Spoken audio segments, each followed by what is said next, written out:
হে everyone, আসসালামু আলাইকুম। সবাইকে রমজানের অনেক অনেক শুভেচ্ছা। স্মৃতিস কুকিং অ্যান্ড ব্লগসে আপনাদের সবাইকে আবারও ওয়েলকাম। আজকে সেহরি পর্বে থাকছে দেশি বাইম মাছের অসাধারণ একটা রেসিপি।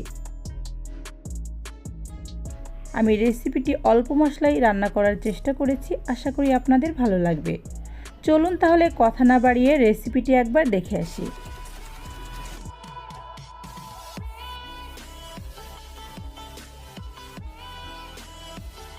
প্রথমে চুলায় আমি একটা প্যান দিয়ে দিয়েছি। প্যানটা একটু গরম হয়ে আসলে এর মধ্যে আমি পর্যাপ্ত পরিমাণে কুকিং অয়েল দিয়ে দিচ্ছি। এবার খুব ভালো করে আমি কুকিং অয়েলটা গরম করে নিচ্ছি।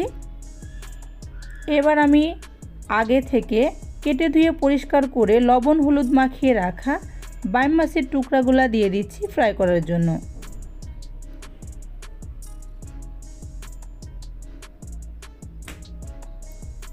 মাছগুলো দেওয়া হয়ে গেলে আমি একটা পাশ খুব ভালো করে আগে ফ্রাই করে নিব। খুব ভালো মতো যখন আমার একটা পাশ ফ্রাই করা হয়ে যাবে, এরপরে আমি মাছগুলোকে একটু উল্টে দিব।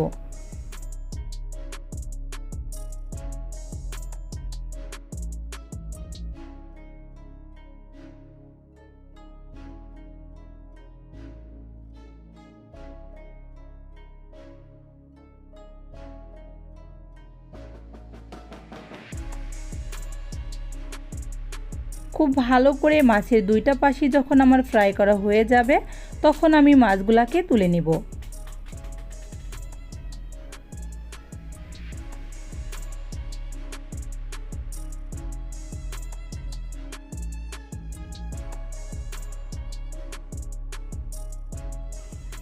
মাছগুলোকে আমি কয়েক ব্যাচে ভেজে নিচ্ছি। আপনারা দেখলেই বুঝতে পারছেন মাছগুলোকে আমি ডিপ ফ্রাই করে নিচ্ছি। তো আপনারা চাইলে কিছুটা কম করেও ফ্রাই করতে পারেন।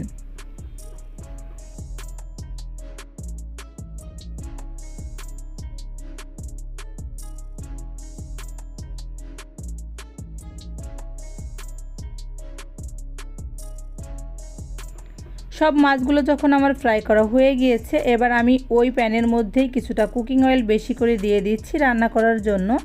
কুকিং অয়েলটা খুব ভালো মতো গরম হয়ে আসলে এর মধ্যে আমি কুচি করে রাখা পেঁয়াজ দিয়ে দিলাম 1 কাপের মতো।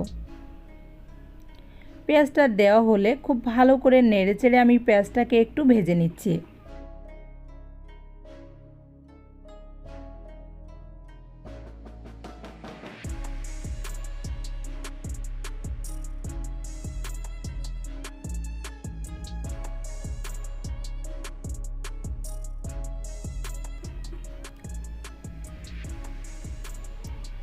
এ পর্যায়ে আমি স্বাদ মতো লবণ দিয়ে দিচ্ছি। লবণটা দিয়ে পেঁয়াজটা নাড়াচাড়া করলে খুব দ্রুতই কিন্তু নরম হয়ে যাবে, এজন্য আমি লবণটা এ পর্যায়েই দিয়ে নিলাম।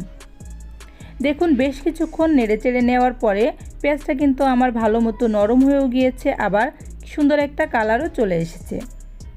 এবার এর মধ্যে আমি বাটা মশলা অ্যাড করে দিচ্ছি।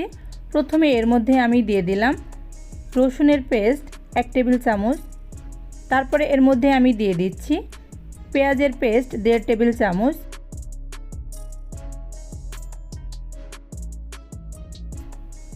দিয়ে দিচ্ছি জিরার পেস্ট 1 টেবিল চামচ। আর দিয়ে দিচ্ছি সামান্য পরিমাণে আদার পেস্ট। এবার দিয়ে দিলাম 1 চা চামচ হলুদের গুঁড়া, আর দিয়ে দিলাম 1 চা চামচ লাল মরিচের গুঁড়া।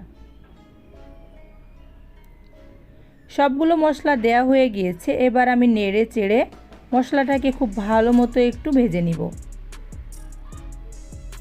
চুলার জালটাকে মিডিয়াম টু লো হিটে রেখে আমি একটু ধৈর্য নিয়ে মশলাগুলো ভেজে নিব।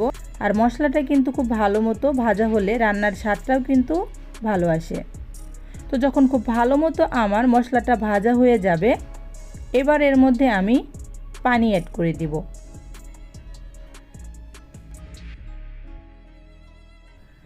আপনারা মাছের মধ্যে যতটুকু গ্রেভি রাখতে চান সেই পরিমাণে পানি দিলে এখানে হয়ে যাবে। আমি মোটামুটি দিয়ে দিয়েছি। এবার পানিটা খুব ভালো করে নেড়েচেড়ে নিয়ে আমি ঢাকা দিয়ে ঢেকে রেখে দিব যতক্ষণ না পর্যন্ত পানিতে খুব ভালো মতো বলক চলে আসছে।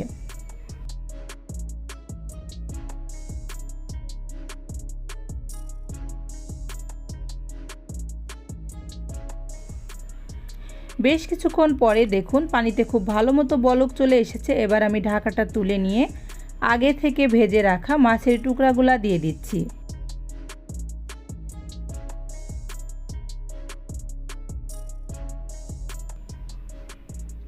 মাছের টুকরোগুলো দেয়া হয়ে গেলে আমি খুব ভালো করে নেড়ে চেড়ে আবারও ঢাকা দিয়ে ঢেকে দিচ্ছি এবং মিডিয়াম টু লো হিটে বেশ কিছুক্ষণ এটাকে আমি রান্না করে নিব।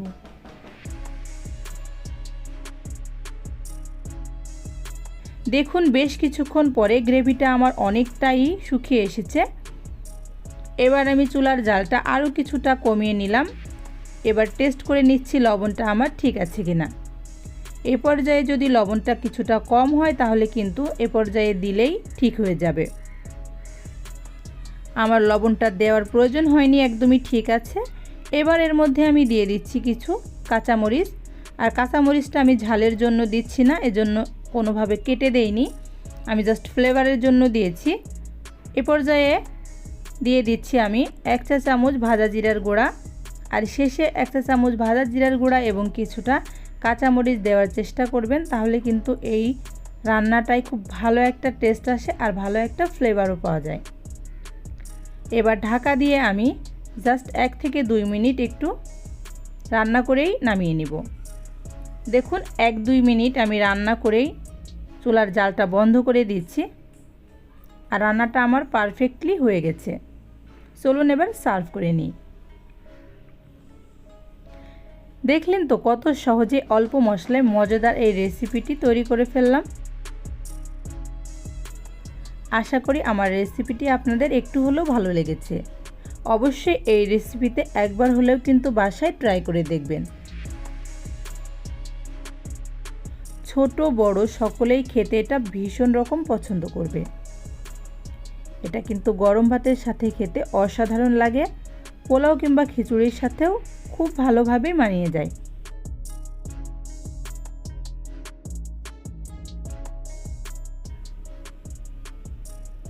এতক্ষণ কষ্ট করে আমার সাথে থেকে আমার ভিডিওটি দেখার জন্য আপনাদের সবাইকে অসংখ্য ধন্যবাদ। সবাই ভালো থাকবেন, সুস্থ থাকবেন।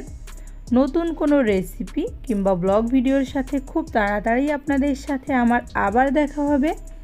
সে পর্যন্ত সবাইকে আল্লাহ হাফেজ।